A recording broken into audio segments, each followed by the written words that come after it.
Magandang hapon mga kapuso, 414 episode na tayo ng abot kami na pangarap araw ng Huwebes. Pinuntahan na nga sila ni Carlos para nga sabihin na nakahanda na yung kanilang hapunan. Ngunit sabi naman ni Lynette, Carlos, natawagan mo ba si Zoe? Pinapupunta mo ba dito? Sabi naman ni Carlos, nag-text naman si Zoe. Sabi niya, okay naman daw siya to celebrate Christmas with her mom.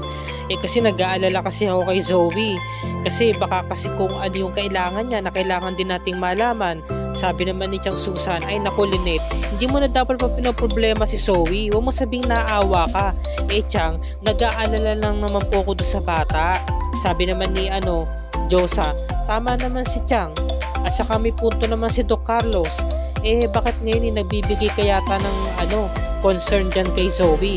Hindi mo naman siya kaano-ano. Kaya nga, sabi naman ni Lynette, hindi nyo kasi alam ang pakaramdam na para ka bang nag-iisa at kinakaharap mo lamang mag-isa ang iyong mga problema, na para bang hindi ka napapaligiran ng mga mahal mo sa buhay.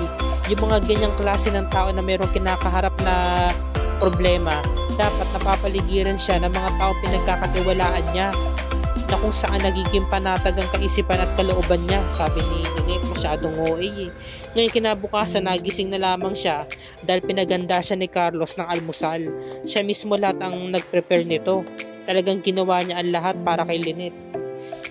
Nagulat naman si Lynette kasi nga naghanda nga ng breakfast si Carlos. Sabi niya, Carlos, ikaw talaga gumawa nito? Oo, Lynette, ako mismo ang nag-prepare niyan lahat. Sige na, kumain ka na. Sabi niya, napaka-sweet mo talaga. Alam mo, inaalala ko pa rin si Zoe. Sabi niya. Sabi naman ni Carlos, Lynette, meron sana akong tatanong sa'yo. Paano kung maging anak mo si Zoe? Sabi niya, kaya talagang bigla na lamang napaintutong si Lynette. Kasi nga, kakaiba yung tanong ni Carlos ba't siya nagtanong ng ganon? Diba? Kasi nga naman, pinag-uusapan pa rin nila ngayon si Zoe.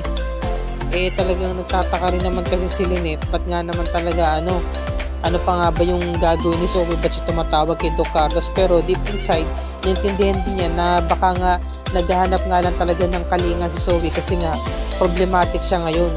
At ito nga, sabi nga ni Moira, ang aga-aga naman ng patawag sa atin nung attorney nung